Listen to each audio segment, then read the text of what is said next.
Bismillahirrahmanirrahim. Assalamualaikum warahmatullahi wabarakatuh.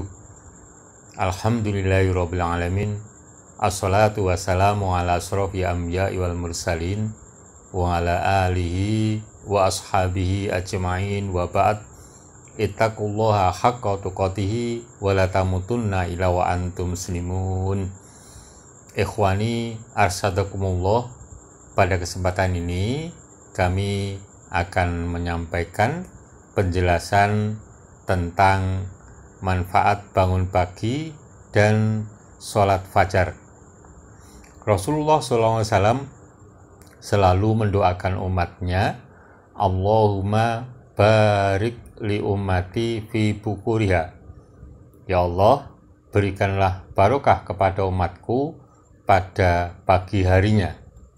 Ikhwanul kiram, pada kesempatan ini yang kami sampaikan tentang manfaat bangun pagi dan sholat fajar bagian pertama dan kedua. Untuk bagian pertama, penjelasannya sebagai berikut. Manfaat bangun pagi dan sholat fajar. 1. Didoakan malaikat. Wa tajtami'u malaikatul lail wa malaikatun nahar fi sholatil fajar. Dan para malaikat malam dan malaikat siang berkumpul pada sholat fajar atau subuh. Hadis riwayat Muslim. 2. Didoakan Nabi SAW agar mendapat barokah. Allahumma barik li ummati fi bukuriha. Ya Allah, berkailah umatku di waktu paginya. Hadis riwayat Abu Dawud. 3.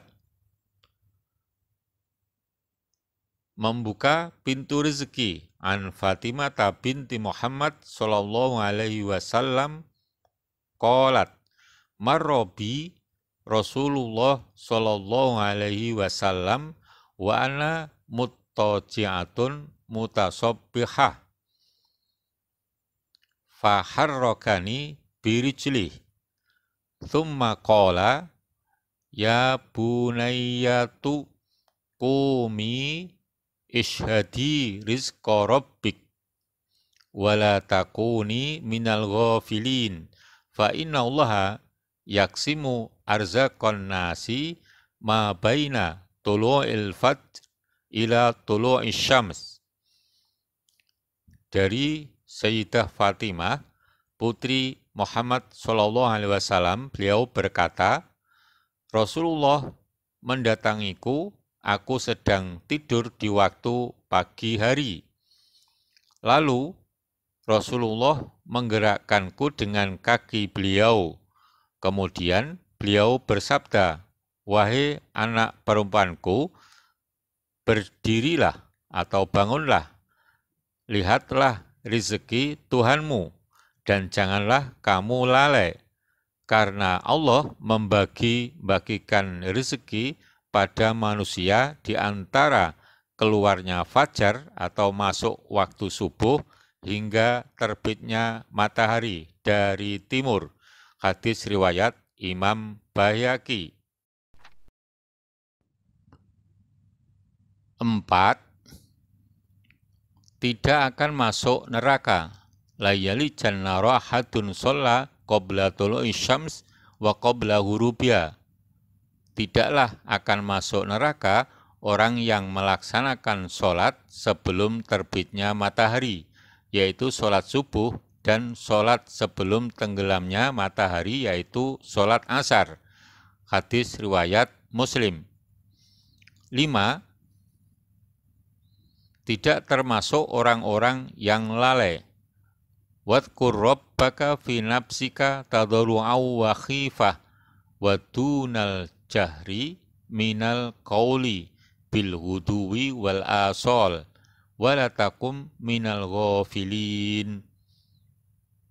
Dan sebutlah nama Tuhanmu dalam hatimu dengan merendahkan diri dan rasa takut, dan dengan tidak mengeraskan suara di waktu pagi dan petang. Dan janganlah kamu termasuk orang-orang yang lalai. Al-A'raf 205. 6.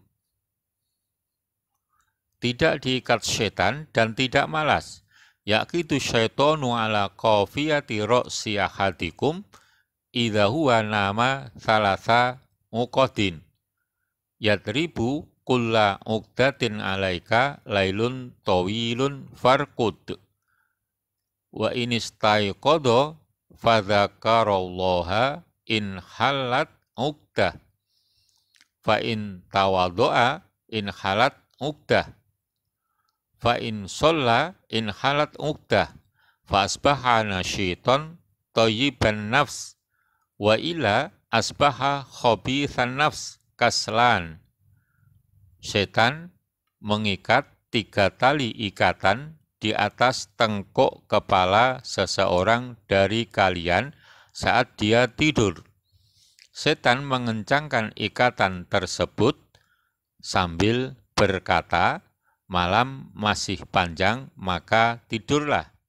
Jika dia bangun dan mengingat Allah, maka lepaslah 1 tali ikatan. Jika kemudian dia berwudu, maka lepaslah tali yang kedua. Dan jika ia mendirikan sholat, lepaslah 1 tali ikatan. Dan pada pagi harinya, ia akan merasakan semangat dan jiwa yang tentram. Namun, bila dia tidak melakukan itu, maka pagi itu jiwanya tidak tentram, dan ia merasa malas. Hadis riwayat Bukhari. Ikhwani rahimakumullah, demikian tadi penjelasan tentang manfaat bangun pagi dan sholat fajar bagian yang pertama, yaitu didoakan para malaikat, didoakan Rasulullah SAW agar diberi barokah dan mampu membuka pintu rezeki. Untuk selanjutnya, penjelasan manfaat bangun pagi bagian yang kedua seperti berikut. 7. Mendapat anugerah yang lebih dari dunia seisinya. Ra'atal fajri khairun minad dunya wa ma fiha. 2 rakaat sholat sunnah fajar lebih baik daripada dunia dan seisinya. Hadis riwayat Muslim. 8. Waktu subuh itu waktu yang baik untuk memulai beribadah. Inna dina yusrun wa la yushaddad dina ahadun illa ghalabah. Fasaddidu wa qaribu wa abshiru wasta'inu bil ghadwati wa rauha wa syai'im minad dulja. Sesungguhnya agama itu mudah dan tidaklah seseorang mempersulit agama kecuali dia akan dikalahkan semakin berat dan sulit. Maka berlakulah lurus, mendekatlah kepada yang benar, dan berilah kabar gembira, serta gunakanlah waktu al-ghadwah, awal pagi, dan ar-rauhah, setelah zuhur, dan sebagian dari ad-duljah, malam hari. Hadis riwayat Bukhari. 9. Mendapat jaminan atau perlindungan Allah. Man sholla sholata subhi fahuwa fi dhimmatillah fala yatlubannakumullahu min dhimmatihi bisyai' fa innahu man yatlubhu min dhimmatihi bisyai' yudrikhu thumma yakubbahu ala wajhihi fi nari jahannam. Barang siapa yang melaksanakan sholat subuh, maka dia berada dalam jaminan Allah. Maka jangan sampai Allah menuntut kalian sesuatu apapun pada jaminannya. Karena barang siapa yang dia tuntut pada jaminannya, pasti dia akan mendapatkannya. Kemudian dia akan ditelungkupkan pada wajahnya di dalam neraka jahanam. Hadis riwayat Muslim. 10. Mendapat pahala seperti haji dan umroh. Man sholal ghadata fil jama'atin thumma qa'ada yadhkurullah hatta tatlu'a syams thumma sholla rak'atain kanat lahu ka ajri hajjatin wa umroh.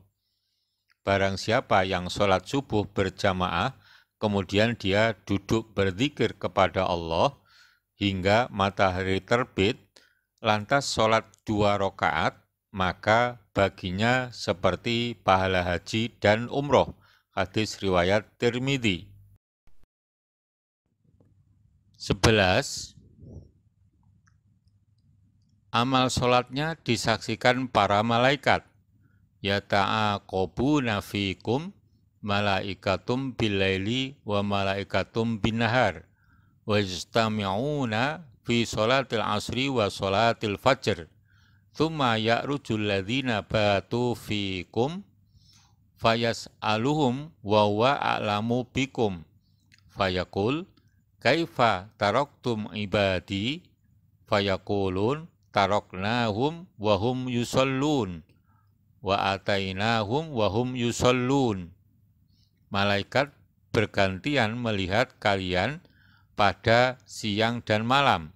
Para malaikat itu bertemu di sholat subuh dan sholat asar. Kemudian yang bermalam dengan kalian naik ke langit dan ditanya oleh Rob mereka, maka dia lebih tahu keadaan hamba-hambanya. Bagaimana kondisi hamba-hambaku ketika kalian tinggalkan? Para malaikat menjawab, kami meninggalkan mereka dalam keadaan sholat, dan kami mendatangi mereka dalam keadaan sholat. Hadis riwayat Bukhari Muslim. 12. Di hari kiamat bisa melihat Allah Subhanahu wa ta'ala. Ama innakum satarawna rabbakum kama tarawna hadzal qamar la tudammuna fi ru'yati fa in istata'tum alla tuhlabu ala sholatin qabla tulu'i syams wa qabla hurubiha. Ketahuilah bahwa sesungguhnya kalian akan melihat kepada Rob kalian sebagaimana kalian melihat kepada bulan ini. Kalian tidak terhalangi melihatnya bila kalian mampu untuk tidak meninggalkan sholat sebelum terbitnya matahari dan sebelum terbenamnya. Hadis riwayat Muslim. Ikhwani fiddin arsadakumullah. Demikian tadi penjelasan kami tentang manfaat bangun pagi dan sholat fajar. Semoga Allah Subhanahu wa ta'ala memberi kemudahan dan semangat kepada kita sehingga kita mampu melaksanakan apa yang menjadi perintahnya dan menjauhi larangannya. Amin. Billahi taufiq wal hidayah. Wassalamualaikum warahmatullahi wabarakatuh.